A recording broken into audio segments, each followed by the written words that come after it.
oras bago mapulang apoy at tinatayang mahigit kumulang 70 million pesos ang halaga ng pinsalang iniwan matapos na masunog ang isang bodega na naglalaman ng pintura, PVC pipe, guma at iba pang uri ng mga plastik sa barangay Gihaman, Leganes, Iloilo. Alas 3:52 ng hapon, Abril 4. Kinilalang pamilya Wang na mga Chinese national at nagmamayari ng bodega. Sa panayam ng K5 News FM Iloilo kay Fire Inspector Mary Cherel Montanya, Acting Municipal Fire Marshal ng naturang lugar na nahirapan silang apulayin ang apoy dahil maraming highly combustible materials ang nasa loob ng bodega. Base naman sa mga empleyado sa lugar na bago maganap ang sunog, merong nagwe-welding sa kabilang bodega at sinosospecha ng mga ito na merong tumalsik na bakal na umaapoy. Swerte namang nakalikas na maagang mga empleyado at walang nasugatan sa nangyaring sunog.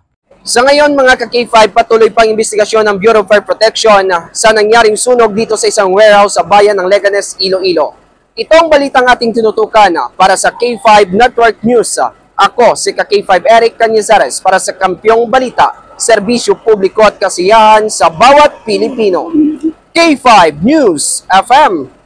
This news is brought to you by, do you feel tired all the time? Do you have frequent infections? Do you have always cold? It's a sign of low immune system. Boost your immune system with Clinica D3 Bio, antibacterial, natural antioxidant, immune system booster. Clinica D3 Bio has vitamin D3, lauric acid, and monolaurine to fight against all viruses. Try Clinica Vitamin D3 with Coccus nocifera.